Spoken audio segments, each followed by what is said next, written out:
Hey, how's it going? I don't make a lot of YouTube videos with audio in them. Um, just making a special case for this. I see a lot of people that avoid arbitration, or at least long arbitration like rounds. I hardly see people sticking around after 2, 3, 4 rounds. I can understand why. It does require a little bit of knowledge about the game. If you don't know, did I say arbitration? I meant disruption. Um, if you don't know, disruption is where you stick a key. You got to fight enemies. Special enemies will drop keys or have a chance to drop a key. Pick the key up. You put it into a slot. It starts. It spawns a special enemy that's incredibly tanky. Does have some increased damage. Very resilient to Warframe abilities. And you got to stop them before they get to the spot where you put the key in, and that's where they explode and destroy the I don't know what it's called, like the key stand or um, the place where you inserted the key. So the point is to kill the special enemy as fast as possible. Um, and there's four, let's call them totems, I guess. Four totems per round, and basically, if you have a group of 4 players, the more enemies that spawn, the more keys that drop, and the faster you can do the rounds. And so disruption is a very rewarding um, mission type compared to all the other ones, especially in the late game, and especially like in arbitrations, and especially um, if you're doing like specific relic runs.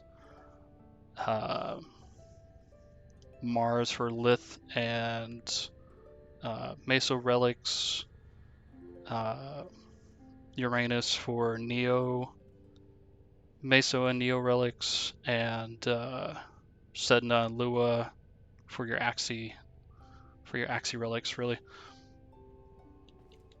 And then Lua is where you get your Lua lens blueprints. So if you're not willing to pay plat for those, you know, it's a great farm. Also, I find it, if you make a frame tanky enough, or that they have decent enough survival, you can use disruption as a way to level them up kind of quickly, because enemies are, at least if you have 2 or more players, enemies are constantly spawning. There's a 50% affinity modifier as one of the bonuses for that spawn sometimes. You also get Xmas waves that spawn sometimes, and you can purposely fail that and keep farming Xmas units for that extra affinity. But mostly what I made this video for was to kind of show you how to make a disruption build to do disruption and do it quite easily. And I think one just popped up in the arbitration. So infested. So if you want to look into playing a longer duration disruption game, you kind of need to make your builds with each enemy faction in mind, the different disruption nodes, because they all have different strengths and different weaknesses. Like for the Grineer, as you might know, they build up a lot of armor. They have relatively low health, but they build up a lot of armor. and they're always human type models. They aren't like infested chargers or boilers or ancients or whatever. So they're human. You can shoot them in the face basically, and you can also do finishers on all of the Grineers. So the way I play arbitration to have zero problems with it is I make a very tanky build, one where I know I'm not gonna die very easily, and then usually I bring a again, this is my personal strategy, but I bring a very strong melee to take them out, and I rely heavily on condition overload on all my melee builds for disruption. Without condition overload, the damage would be so much lower. So for Grineer, since they're so heavily armored, slash, so like a Weeping Wounds with a very slash heavy weapon, is going to be your best bet. So make it crit heavy. Put condition overload in there. I like to put Weeping Wounds on all my, if I'm going for that slash, because it'll make it proc so much more. And then I happen to have a decent Riven for it, and I like to put on Prime Smite.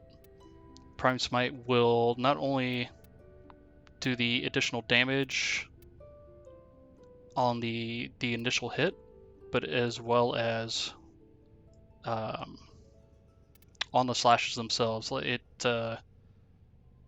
think they call it like double dipping into the damage numbers. If you don't know what I'm talking about, check out the wiki pages on the Smite mods, especially for heat status, toxin, and slash procs. Because I believe gas is broken right now. I'm not entirely sure. I think gas still works off these smites. So anyways, again, simply put, tanky frame, good melee build. So for to help out that condition overload, I just bring a secondary that can apply a crap ton of statuses. On this one here for the Grineer, I've got the Tysis because it has innate corrosive damage in it. So I just added viral and heat. I don't even have the mods filled out. I just built it for multi-shot and status. I put punch through on it so you can hit more than one enemy if you want to. Not only that, but the Tysis also adds a ton of corrosive procs in just a single shot. It'll do like a damage over time effect.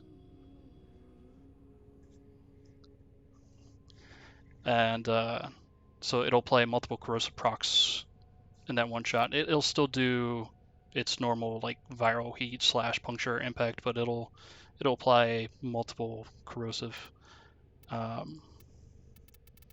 But things with very high fire rates, low damage, high status, because you're not looking for damage. You're not looking for crit. So like something like the Brack with high base multi-shot. It has a fairly even distribution on its normal types of damage.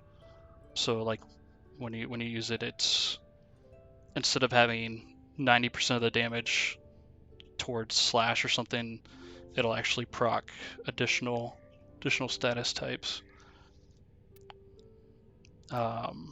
Things like beam weapons, they made some changes recently so that they can be status monsters if you make them that way. I made a Made a secondary here a long time ago just for that reason. Has a very high fire rate, very high status. I forget what the actual numbers were behind it, but I think it procs more than 50 statuses per second. So I'll show this real quick and Steel Path, just to show how effective this is. Running solo. I do need to talk about Revenant, since Revenant, without abilities, he's not very tanky, but with his Mesmer skin, it has a very special effect. If you're not familiar with him, or if you didn't know, Mesmer skin it absorbs damage based on the number of hits you take instead of having an additional health bar like Rhino's Iron Skin or Neja's 3, I forget what it's called.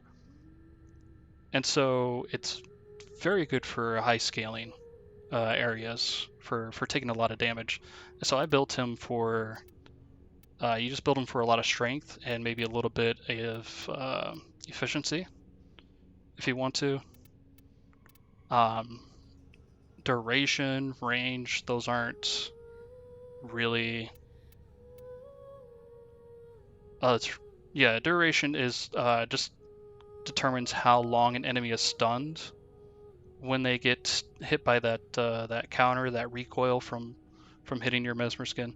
So really, duration and range aren't a factor in this ability at all. And that I throw on Rolling Guard on this particular build for disruption, arbitration disruption, or just disruption in general, because all the Demolists throughout every 4 seconds throughout a ability nullifying wave, and so they'll just simply erase your Mesmer skin. And so without that, I mean, he's only got, with Gladiator Resolve, he's only got 480 health, 675 shield. It's at level 90 enemies, he's probably gonna just, get deleted.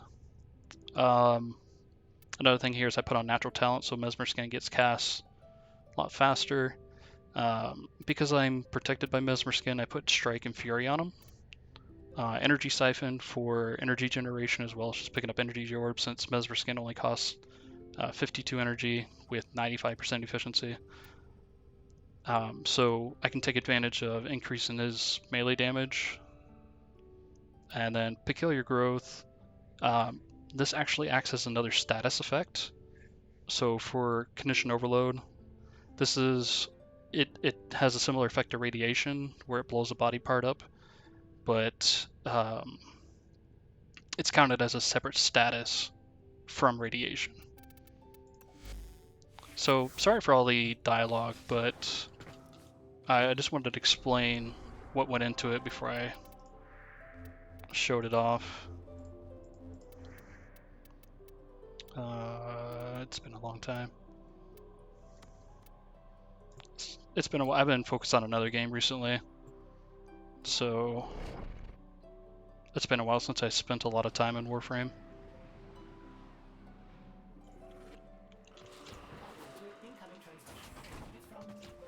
My primary on this build is simply for taking out arbitration drones during the disruption. The Tysis that I had equipped earlier does crap damage against the arbitration drones. The primary here has, I think, radiation, magnetic, and electricity, or no, magnetic and something else. Anyways, Steel Path, forget about that. So like I said, this is my status sprayer, secondary. As you can see, it does a really good job of doing that.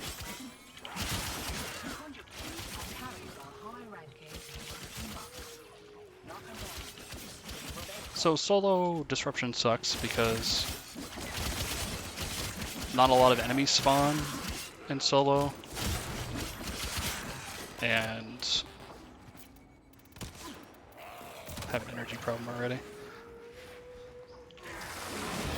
That's why I also have a Trinity Spectre. I can cast Energy Siphon every now and then. Yeah, solo disruption sucks because not enough enemies spawn fast enough for you to be picking up keys constantly. So you just kind of wait around until the right enemy spawns and comes within your vicinity.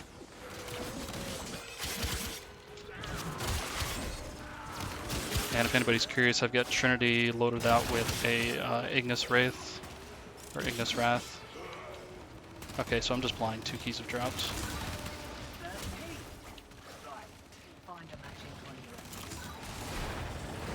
What I like to do is pick up keys with my operator and my frame. Normally I'll also, what'll help disruption, I'll put on some headphones so you can hear where the Dimlists are coming from. And, you know, don't listen to loud music or anything.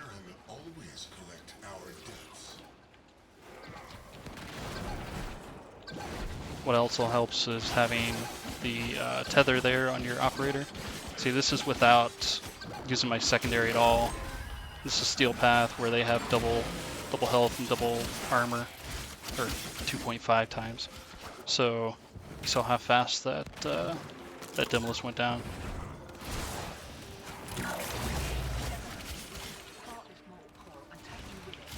The next one I'll spray down with my secondary, and you can see how fast it'll go down.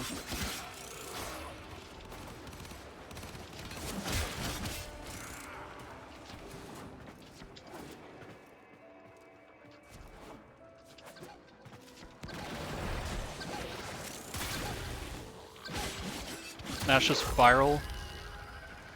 That was viral heat and radiation and some other ones. Yeah, mostly viral heat and radiation. So that wasn't even with corrosive, like from the Tysis. If I had the Tysis equipped, which would just demolish them.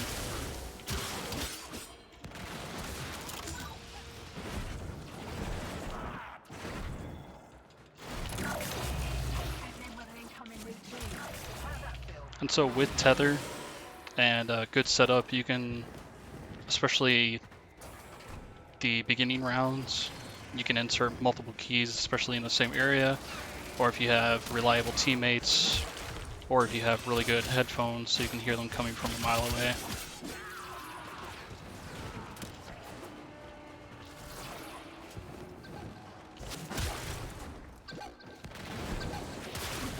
Because you don't want to go too far from the conduit targets, like this. And you'll get a nice surprise in the back.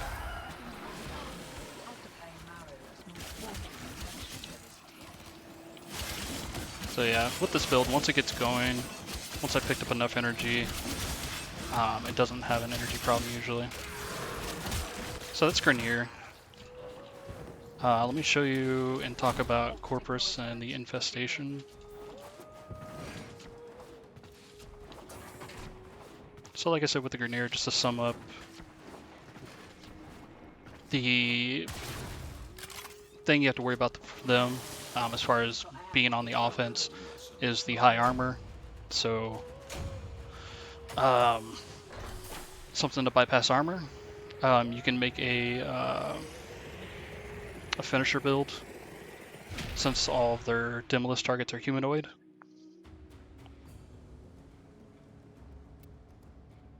Something I did forget to mention is that since everything focuses on melee, I do run Nairmon for the combo duration.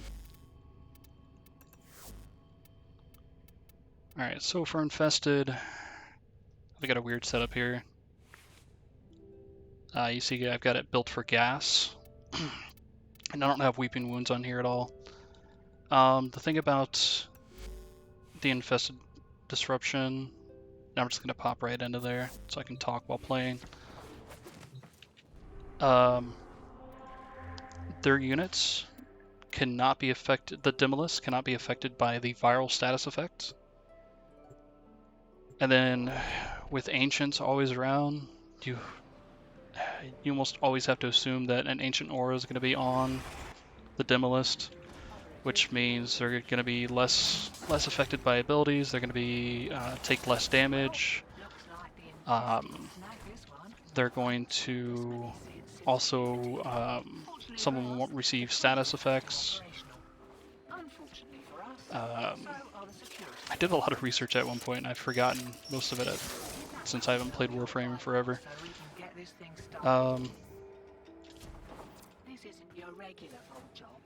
They also all the infested Demolists have the infested, not infested flesh, but infested type health.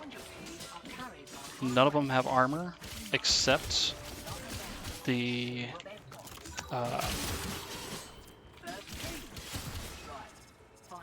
I'm drawing a blank on his name. The Juggernaut.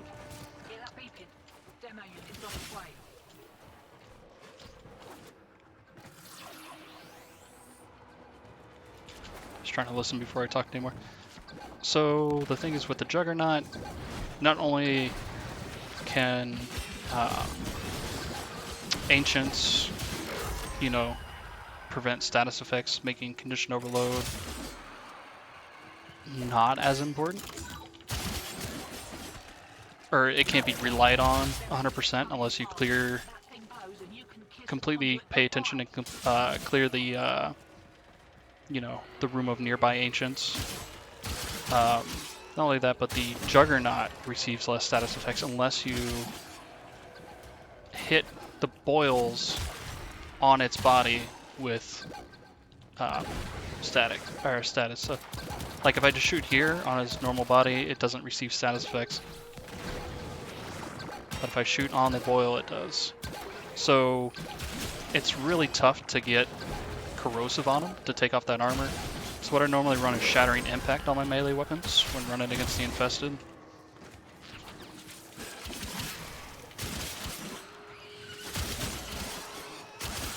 And that just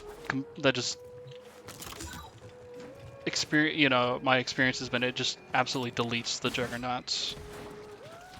Now it does, you know, reduce the overall damage that you can do since, you know, that mod slot could be used for something else. But hey. So the infested health type receives 75% damage bonus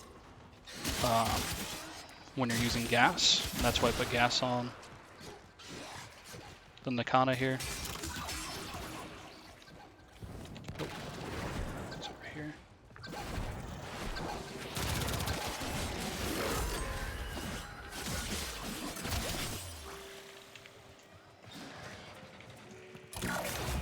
So basically, with the infested, what you want to build for melee is high crit and throw on gas. So it'd be great if you get a Riven with gas already on it, with toxin or heat, so you can save some mod slots and increase your damage further. The reason I'm using a Nakana is for the lifesteal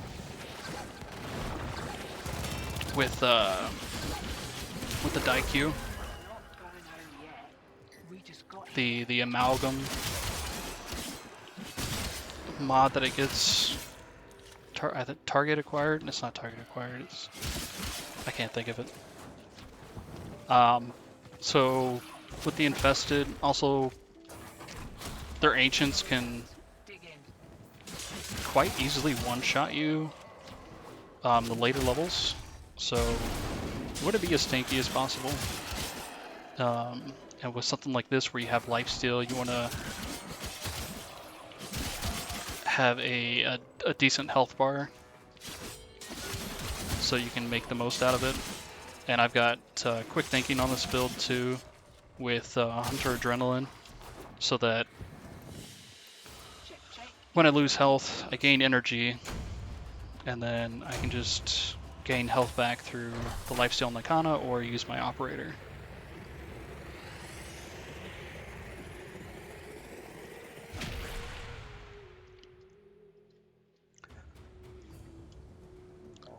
forgive me. I am not a video editor.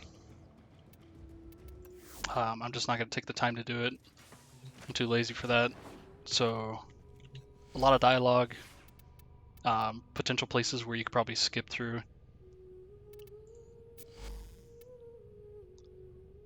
Anyways. Alright, so I have 2 Corpus disruption loadouts. One specifically for Jupiter, the other one for Lua and Neptune. L for Lua, N for Neptune. The reason is because Lua and Neptune have their Corpus units have multiple armor types. If I remember correctly, when they spawn, not only that, but they have different health types. So it's like robotic mixed with alloy armor mixed with I'm drawing a blank on the other armor. Anyways, the one that is weak to corrosive. Alloy, I believe, is weak to the radiation. So it has multiple armor, multiple health types, and then it also has multiple shields. It has the special shields, the special shields that Corpus units can get, as well as the normal shields. So it's just a whole mess of ambiguity about what you're hitting. So I just simply made a very slash heavy build. Because of the nullifiers that can spawn in Corpus missions, I chose to make a frame that's tanky without abilities. So like, if it wasn't full of nullifiers, I would just throw Revenant everywhere. Crap, I guess I missed a point on the Infested. In the Infested mission, I don't worry about abilities to make you tanky as well or to deal additional damage, because there's in the late game where a lot of Xmas units are spawning, you're gonna have a lot of what are they? The energy drain chargers that can spawn. Like they're freaking everywhere. So you can expect to have 0 energy a lot. So because otherwise I would just put Revenant everywhere on every single mission. So again, I just put a slash build for the Corpus on Lua and Neptune. I'm using the Nikana Daikyu combo again for lifesteal, for easy lifesteal. I've hit... I'm trying to think here. I can't remember that, because last time I used... The last long game I played was with the Reaper Prime and Revenant. And actually, when I was doing Lua, we hit level 7,500, somewhere around there, before we all left. This loadout will hit, I think, level 400 to 500 before he just starts taking too much damage. And so the reason I have 2 separate loadouts, one for Jupiter. Jupiter's Demolist or Demolishers, their units. None of them have armor, so they just have shield and health. And while they do have, some have robotic health and some have the standard flesh, I think they might have separate shield types. I'm not sure. But I put Toxin. I made a Toxin melee, because I don't have to worry about armor. And put Prime Smite Corpus on it. So unfortunately, because of that, this means I can kill them much faster, but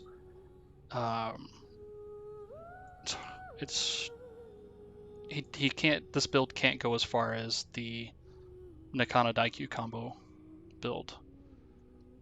And so I'll just show these builds off real quick, show you what they can do. I'll show this off real quick. Let me show off Atlas, just in case anybody wants to see that.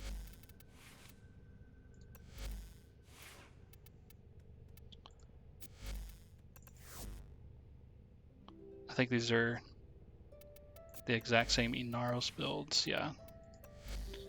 And then for pets, this is my Smita Kavat. I put it in there simply because I don't play super long games anymore, and just put it in there for arbitration, on the chance that it might double my the Vitus Essence that drops.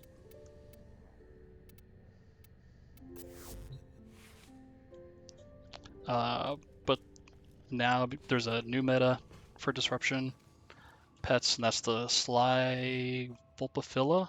Vulpaphyla? I don't know how it's pronounced. And that's because, you know, it can go into Sentinel mode for 30 seconds when it quote-unquote dies, and basically you can have a pet that never dies, which is great for disruption.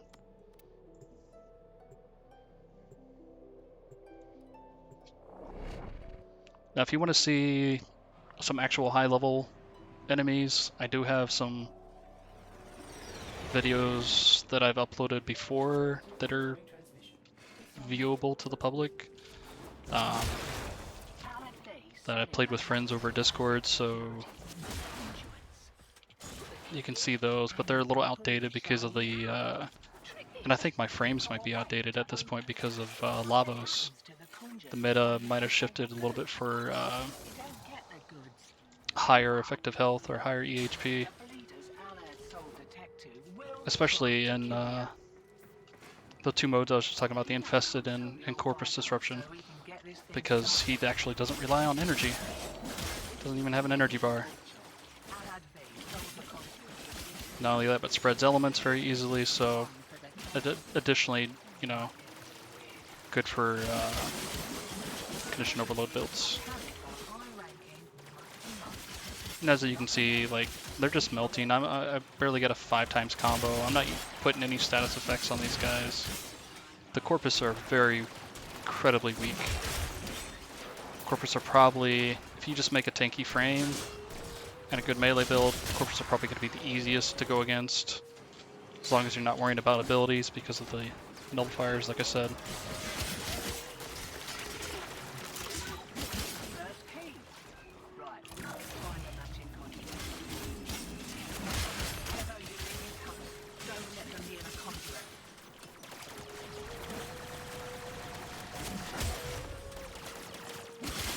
Sentients are the biggest issue because they don't status effects, the damage over time status effects don't affect them.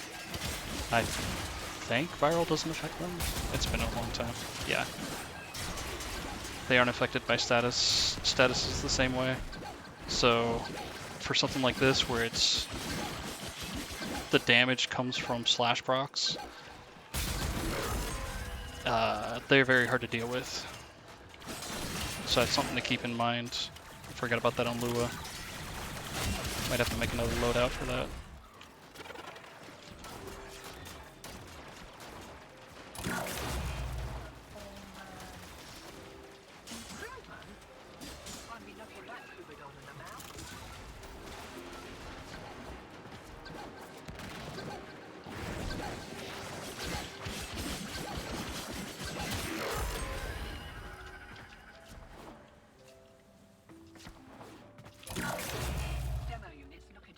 This mortal coil and take you with it. Keep it clear of that conduit.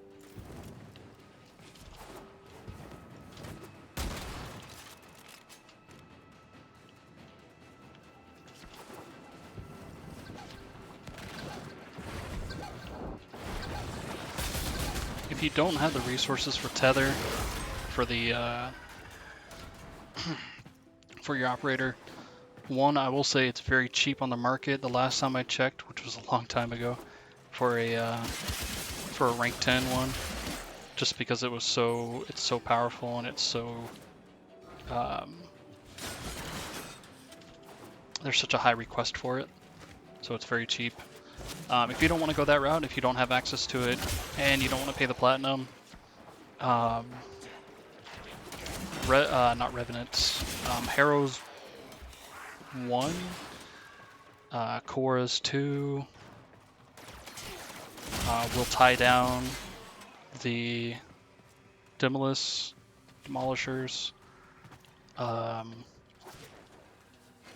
One that's overlooked just because of how niche it is. Frost with his 2 and the augment for it. Slows enemies down tremendously to the point where it just looks like they're crawling. And so again, abilities besides tether will only last for like 4 seconds maximum on enemies, on the demolishers, because of the nullification wave they put out. But as you can see, with just a couple status applications and a good melee, like, demolishers are absolutely nothing to worry about as far as taking them down fast enough. I'm just gonna go ahead and skip the build I made for Jupiter, just because it's pretty much the exact same gameplay. It's just me running around with a melee weapon.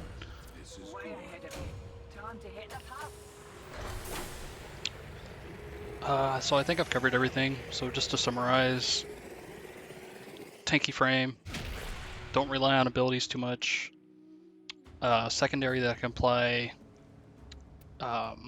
multiple unique types of status effects. Kuva weapons are the best for that. A good melee, and generally probably, like, it definitely helps to have Naramon unlocked, and the I forget what node it's called. Power Spike maxed out, so that you can keep your combo counter up fairly high. Honestly, it's not needed, simply because enemies are constantly spawning in Disruption. So, I mean, you could go with, I think the aura is called Swift Momentum, to increase your combo duration without, like, really giving up too much power. And you could go with something like Zenuric or Unarai, or Matarai. Unairu for armor reduction and damage reduction. A little bit extra armor, some thorn damage, or Matarai for just some extra damage. So I have, unfortunately these are not the best showcases, simply because I have everything maxed out. With the MR30 account, you would have to, some of you are probably, if you do watch this video and you're like MR7 or MR10, those people who are struggling with disruptions, you'll have to settle for non-prime mods, no umbral mods.